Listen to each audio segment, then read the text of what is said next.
दोस्तों आज हम लोग पाचन तंत्र के बारे में डिस्कशन करेंगे।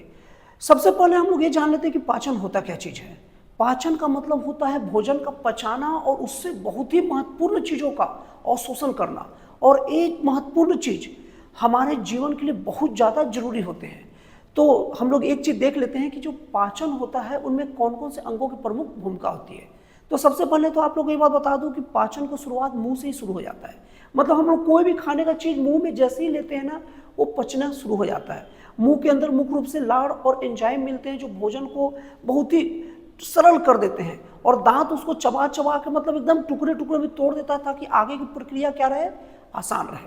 उसके बाद ग्रसनी में जाता है और ग्रसनी से ग्रास नली द्वारा हमारे पेट तक पहुंच जाता है और पेट में गैस्ट्रिक अम्ल मिलता है और उसके बाद उसे छोटी आंत में भेज दिया जाता है।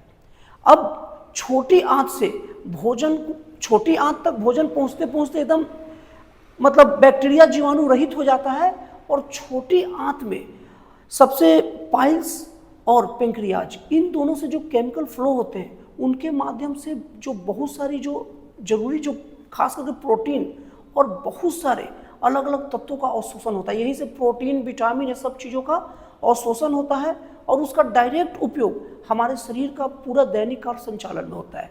जैसे विटामिन आएगा तो हमारी बीमारियों से रक्षा के लिए काम आता है, प्रोटीन हमारे शरीर के टूट फूट की मरम्मत में काम आता है, और जो कार्बोहाइड्रेट जो अवशोषित होता है उसका उपयोग हमारे शरीर की यांत्रिक क्रियाओं में होता है। यांत्रिक क्रिया का मतलब समझा दूँ आपको क्या चीज़, जैसे मैं हाथ को हिला रहा हूँ, ये यांत्रिक क्रिया है, ये कार्बोहाइड्रेट के कारण पॉसिबल हो पा रहा है।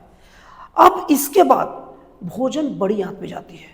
बड़ी आंत में क्या होता है कि भोजन जो होता है उसको पानी और इलेक्ट्रोलाइट्स को अलग कर लिया जाता है और उसके बाद जो अपशिष्ट जो ठोस पदार्थ होता है उसको हम मलाशय में बड़ी आंत भेज देता है। आपको एक चीज़ और बता दूं कि जो छोटी आंत कहने के लिए छोटी होती है, आकार में लंबी छोटी आंत होती है और बड़ी आंत छोटी होती है साइज के हिसाब से, लेकिन बड़ी आंत उसको इसलिए कहते हैं क्योंकि वो ज़्यादा मोटा होता है छोटी आंत की तुलना में। उसके बाद आखिरी में जो टोटल जो अपशिष्ट पदार्थ का मतलब यह है कि उससे सारा जरूरी चीज़ ले जा चुका है, अब वो हमारे डायरेक्ट हमारे शरीर के लिए कोई काम का नहीं है, उसको मलाशय में भेज दिया जाता है और उसके गुदा द्वारा वो शरीर से बाहर हो जाता है। तो दोस्तों इस तरीके से हम लोग पाचन की प्रक्रिया को समझ लिए। अब हम लोग आगे ये देखते हैं कि पाचन का उपयोग क्या है हमारे शरीर में। एक चीज तो सब जानते हैं कि भोजन का पचाना, लेकिन यही तक उपयोग नहीं है। पाचन के द्वारा पोषक तत्वों का अवशोषण होता है। ये पोषक तत्व ही हमारे जीवन को चलाते हैं। जैसे भी थोड़ा देर पहले बताया, पोषक तत्व में विटामिन, प्रोटीन और कार्बोहाइड्रेट। विटामिन से हमारी बीमारियों की रक्षा होती है और प्रोटीन से वही मरम्मत होता है और कार्बोहाइड्रेट से हम लोग चलना, घूमना, बोलना ये सब करते हैं। अगला है ऊर्जा का उत्पादन। ऊर्जा का उत्पादन का मतलब वही है हम लोग के शरीर का मतलब जो भी एनर्जी वगैरह बढ़ रहा है जिससे हमारे शरीर में ताकत आ रही है, जो हम काम को कर रहे हैं। और तीसरा है विषाक्त पदार्थों का उत्सर्जन। विषाक्त पदार्थ का मतलब क्या होता है कि जैसे कि हम खाने में जो लेते हैं वो हर चीज़ हमारे लिए नहीं रहता, कुछ कुछ चीज़ें उसमें विषैली चीज़ें भी रहती हैं जिसको पाचन के द्वारा ही अलग कर दिया जाता है और वो बड़ी आंत को भेजा जाता है और उसके द्वारा हमारे शरीर से बाहर हो जाता है। अब अगला चीज़ है रोग प्रतिरोधक क्षमता का समर्थन। ये पाचन के द्वारा ही होता है क्योंकि पाचन के द्वारा जो विटामिन होता है वो हमें बीमारियों से बचाता है। एग्जाम्पल के तौर पर विटामिन ए हमें रतौंधी बीमारी से बचाता है, विटामिन सी हमें स्कर्वी रोग से बचाता है, विटामिन डी हमें, जिसको कैल्सीफेरॉल भी कहते हैं, वो हमें हमारी जो हड्डियां हैं उसको मजबूत बनाता है। तो इस तरीके से क्या हो जाएगा, अलग अलग रोगों से भी रक्षा पाचन के द्वारा होता है। अब हम लोग इसके बाद देखते हैं कि पाचन की समस्याएं क्या है, मतलब जो पाचन क्रिया होती है उसमें क्या क्या समस्या होती है। तो उसमें बहुत सारी समस्या होती है। पहली समस्या क्या है, अपच की समस्या। अपच का मतलब होता है भोजन का ठीक से न पचना और वो शरीर में कई प्रकार की समस्याओं को जन्म देता है अगर ये लगातार अपच की समस्या रहे तब। इसके साथ में दस्त, कब्ज, पेट दर्द, अल्सर और पाचन तंत्र का कैंसर, ये सभी पाचन तंत्र से संबंधित समस्याएं हैं। अब हम लोग आखिरी में देख लेते हैं कि हम अपने शरीर की पाचन तंत्र की देखभाल कैसे करें। क्योंकि देखो दोस्तों, आप लोग जान लीजिएगा, अगर आपका पेट ठीक है, अगर आपका खाना एकदम पच जाता है साधारण, तो इस बात की 99% से भी अधिक संभावना है कि आपको कोई बीमारी, रोग नहीं पकड़ेगा। सारी बीमारियों का शुरुआत हमारे पाचन तंत्र से ही होता है, पेट से ही होता है। तो हम लोग इसका देखभाल कैसे करें? तो देखभाल के लिए आपको कुछ टिप्स बता दे रहा हूं, उसको ध्यान रखिए। आपका पाचन तंत्र सुधरेगा, और पाचन तंत्र सुधरेगा तो आप रोग मुक्त जीवन बहुत लंबे समय तक जी पाओगे।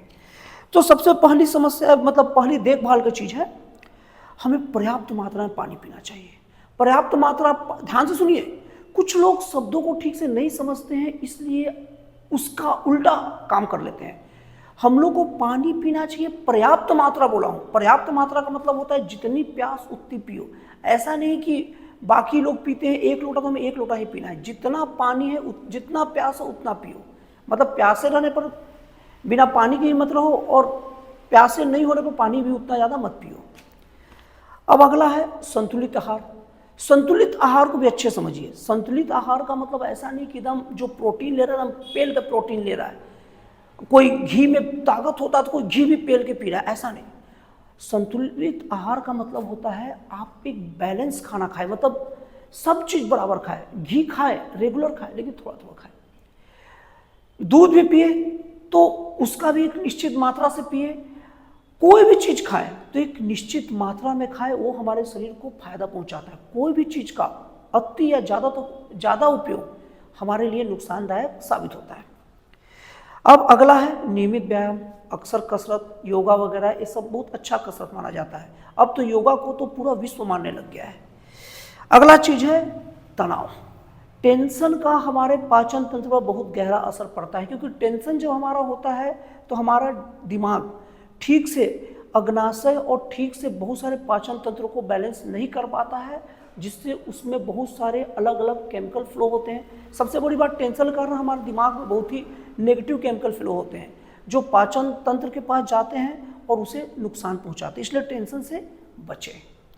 अगला है धूम्रपान और शराब का सेवन ना करें। धूम्रपान हमारे फेफड़ों के द्वारा हीमोग्लोबिन को डिस्टर्ब करके हमें नुकसान पहुंचाता है, और जो शराब सेवन है वो प्रत्यक्ष रूप से लीवर को नुकसान पहुंचाकर हमारे पाचन तंत्र को नुकसान पहुंचाता है। तो दोस्तों, ये था हमारे पाचन तंत्र का ऐसा कंप्लीट एक्सप्लेनेशन जो हर सामान्य आदमी को कम से कम जानना चाहिए, समझना चाहिए। और ये जो जानकारी है कॉम्पिटिटिव एग्जाम में को तैयारी करने वाले स्टूडेंट के लिए बहुत अच्छा है, उसे भी इसे अच्छे से जानना समझना चाहिए। तो दोस्तों, फिर मिलते हैं अगले वीडियो में एक जन कल्याणकारी और एक राष्ट्रवाद से प्रेरित नए विचारों के साथ।